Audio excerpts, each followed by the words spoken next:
This week, the Fuel the Fire TV pro staff will be chasing Northern Ontario moose, just like we do every year as part of our family tradition. But before we get to that, I wanted to take a few moments to address a couple of the issues that we're all facing as Canadians.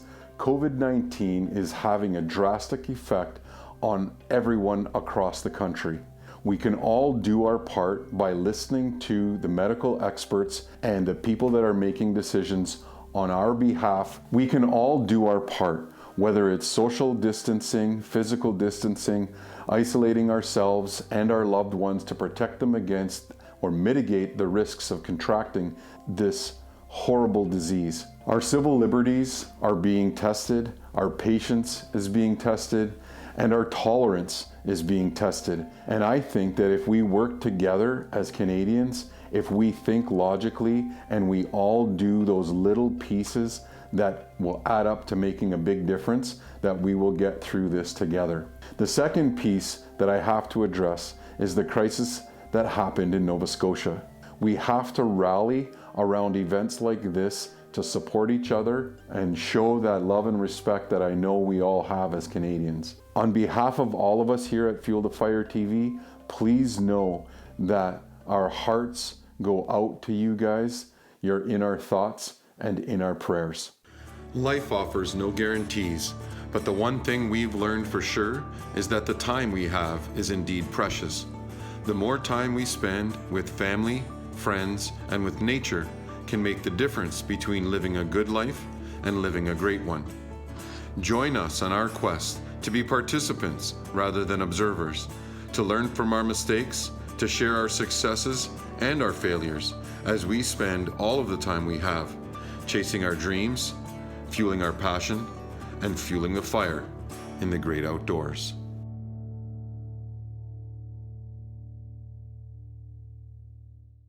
Closed captioning is brought to you by letsrolloutals.ca. The trials and tribulations of moose hunting. Had a tire blow out just before the main road. New tire actually. Only got a couple of thousand K on them, but these roads are rough on them. We'll jack her up and see if we can get this show back on the road. This morning's hunt seems like a bust. We have a huge system moving through and we're already waiting to walk into our hunting area. And Scott ordered the wrong weather. Pouring rain. I think we're pooched this morning. I don't think it's gonna happen. It's starting to pour and it's calling for 30 mils today. Which kind of sucks for us, especially for the camera gear.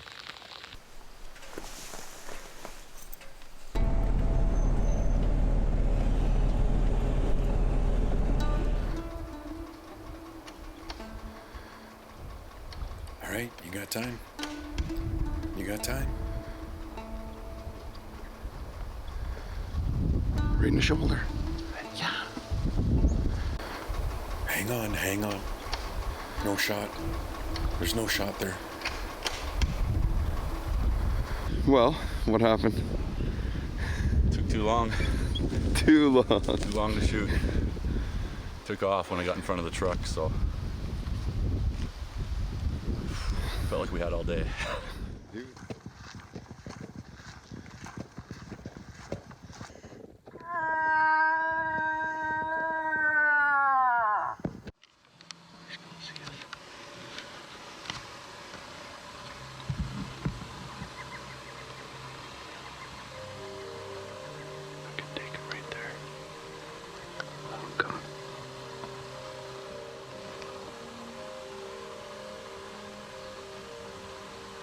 She's coming. Over here. Yeah. Hey. Yeah.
up at him.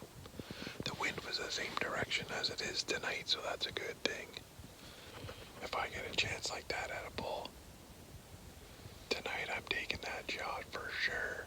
But we'll see what happens. Stay tuned, we'll be right back. This segment of Fuel the Fire TV was sponsored by Wikwemikong Tourism and Indigenous Tourism Ontario. Welcome back. Well, we never did get a second, actually a third opportunity at that decent bull. And you know, that would have been a great first bull for Scotty. I do feel a little bit bad for him, but he did have all day when we ran into that bull on our way out. Now, I'm glad Johnny took a pass on that opportunity that presented itself. I would have been a little bit uncomfortable with that head-on shot. And when it opened up, he only opened up for a second. I'm confident that bull will be there next year and we'll get another shot at him. Now, next up, we've got Rick Wesley from Wesley Bow Guides, a fantastic hunter, big time bear hunter, and also a traditional bow hunter. This year, he takes his partner in crime, Greta, who is, by the way, a long-time filmmaker. She's got tons of hours behind the camera. Well, he drags her for a traditional bow hunt for moose in the rut. That means they're gonna be close. And oh, she's an inexperienced hunter as well. So even though she watches it all unfold in the main camera, the light's green. And if you're a film person, you know that that means standby. Thank God for GoPros, because Rick gets a little bit of it, enough to at least satisfy or whet our appetite in this hunt. It's September 22nd. That's our first day of the bow hunt. Opening morning, we have like a -1. We heard a cow calling back here last night. So we're in here trying to locate and hopefully call something out.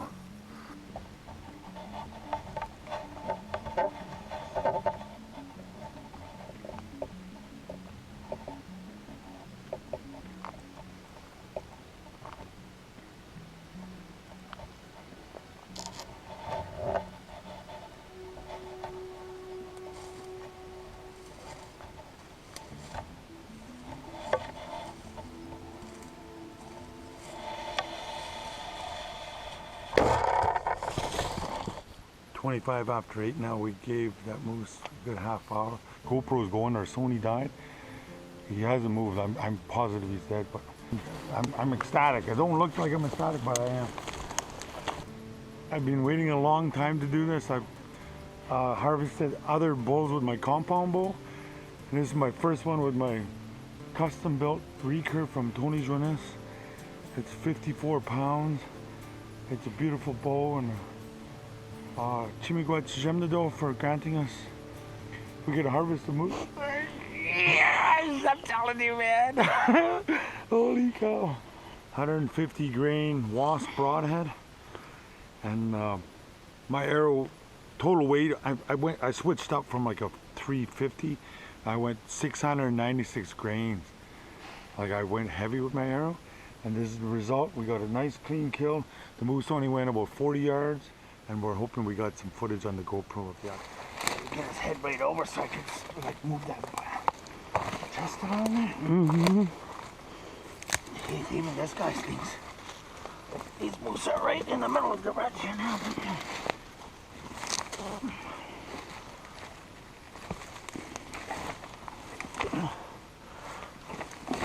Now that's what you call a decent bull or a good bull, especially with the traditional bow.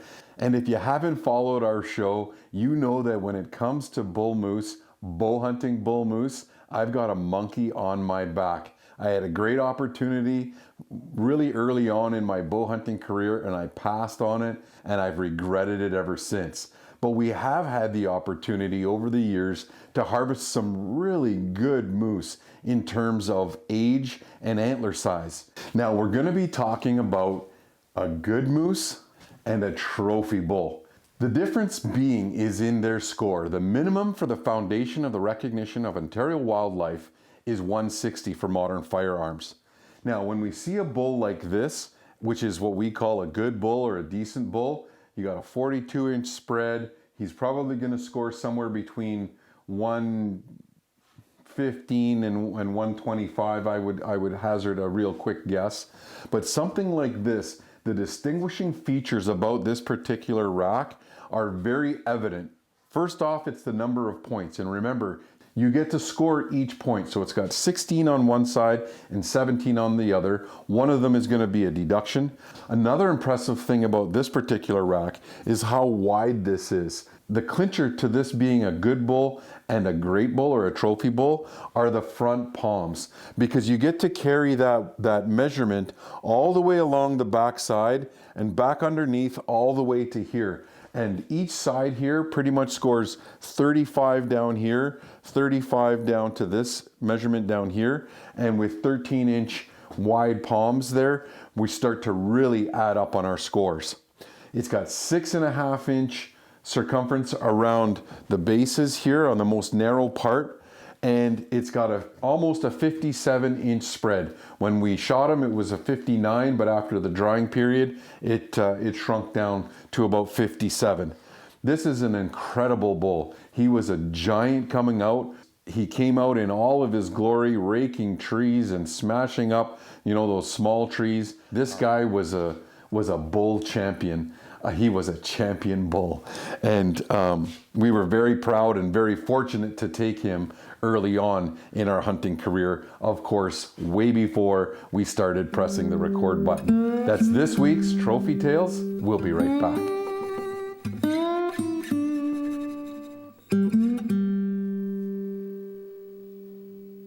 This segment is brought to you by Ramaco's Source for Adventure.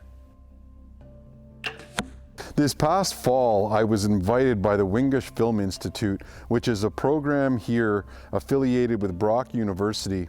And it's a film program accredited as a post-secondary institute on Manitoulin Island. And I was invited out to go and participate in their cultural program with their students. Their president, Dr. Shirley Chichu, is renowned in the film industry, especially in First Nation film. The aim of this program was to reconnect with nature, reconnect through a cultural experience, and they had the opportunity to tag along on a couple of moose hunts. We introduced them to the world of moose calling, what to look for when you're out in the wilderness, and what they really got a chance to experience was archery. And we ran them through an archery in the schools type of program where we taught them the ins and outs of shooting a bow. Bow hand set, draw hand set, 3 fingers under the arrow. Okay, pre-draw means it just comes up, you don't draw it yet. Comes up, you draw it back to the corner of your mouth, your anchor point, so draw back. Aim, shot setup, release. Awesome. I saw some people hit the target. So we're not shooting a high-powered bow. This isn't a bow that we would use to hunt. Although the weather didn't cooperate, it didn't dampen their spirits. Some of those kids stayed out in the rain. They shot into the wee hours of the evening, trying to perfect their shooting form based on those 11 steps to archery success that we learn in that National Archery in the Schools program. We did have the opportunity to come across an antler shed, and we took all of those experiences and turned them into a learning opportunity. What'd you find? An antler. And how old is that moose? Probably 2.5 years. Where's the rest of it? I think it got eaten by, what do you think, porcupine? Mm-hmm. Why would they eat that? For calcium. What else? And potassium. Yeah, 2 more. 2 more? Oh, I don't remember the other 2. Anyone else? Magnesium. Magnesium and phosphorus. Nitrogen. And nitrogen a little bit, yeah. And that brings us to this week's learning curve tip. Now the weather has just cleared up enough for us to move from our indoor archery range to our outdoor archery range, and I wanted to talk a little bit about release aids. I've always shot this. This is a Jim Fletcher archery. It's an index release or a trigger style release. This is one of the tried and true types of release aids out on the market today. There's many variables that you can adjust here The actual release poundage for the trigger, this one is set fairly light. You can also adjust the strap for your size of hand, and also the tension based on the size of your wrist. What I really want to talk about today is what I'm going to shoot for the next hunting season, right from turkey through spring bear, through deer, moose, and everything in between. And that is going to be a thumb release. I'm developing a little bit of target panic, and I've tried to work myself through it, through the off season in practicing, through breathing, through making sure that my shooting pattern is consistent, and I still seem to be slapping or punching at the trigger. When I get to full draw and I'm in my anchor position, I start to see that pin float a little bit, and I have a tendency, not all the time, but I can feel it, is I punch at that trigger, and that causes, I feel, a little bit of torque. One of the things that I'm hoping that the thumb release is going to do for me is actually to get rid of that target panic, or at least reduce it. By reducing the amount of motion in my hand, there is almost no movement other than your thumb. It just feels different to me. And I'm going to start practicing with this and show you that difference in the movement.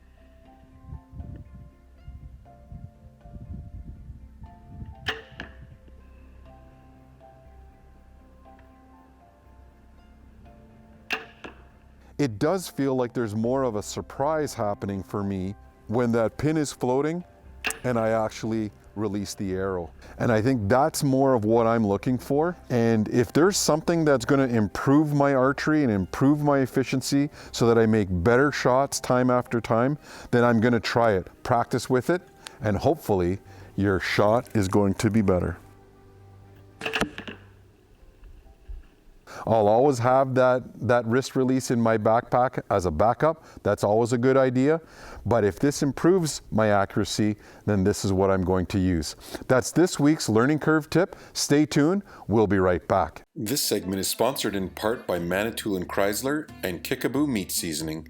Welcome back to Fuel the Fire TV. So Moose Team 1 was Scott and I, and we didn't get it done for whatever reasons. I'll blame Scott for that. Moose Team 2 was John and Warren, and they passed on a questionable shot, so I'll give them credit for passing on that, but we still didn't get it done. We're coming down to the wire, so we're gonna split it up. I'm gonna go out with Diane, and Team 2 is going to be composed of Jesse, John, and Warren. We're pulling Jess out from behind the camera. He's been barking all season. He saved up all his babysitting money, bought himself a new gun, and he's dying to try it out. I'm just kidding, Jess. No, but seriously, Jess has been doing a great job behind the camera and in producing the podcast. And the last time we put him in front of the camera, he harvested his first bull. It was a huge 53-inch bull, and we forgot to press record. So we're sending 2 cameras out with Jess. Hopefully John or Warren will remember to press record, and we'll see what happens because we're getting down to the wire. Well, it's our last morning at Moose Camp. We got one last kick at the can. We're gonna go check a spot where we've had an encounter with a bull twice this year. Had 2 opportunities. We didn't cash in on them, so hopefully today's the day. Well, it has to be. Today has to be the day because we got no more time. We get my partner up, we'll be on the road. Moose hunter / caller extraordinaire.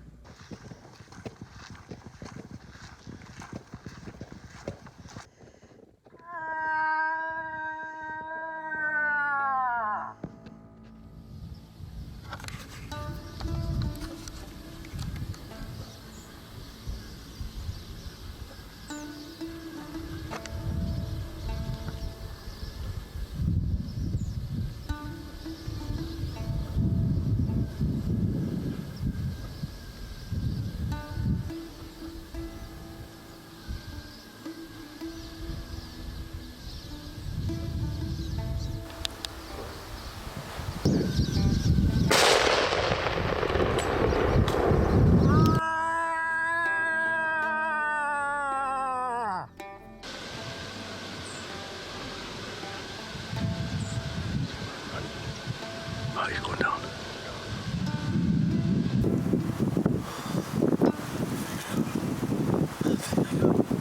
So it's been about 5 years since I shot my first moose with Warren, full circle, to be shooting my second with him again, and Johnny.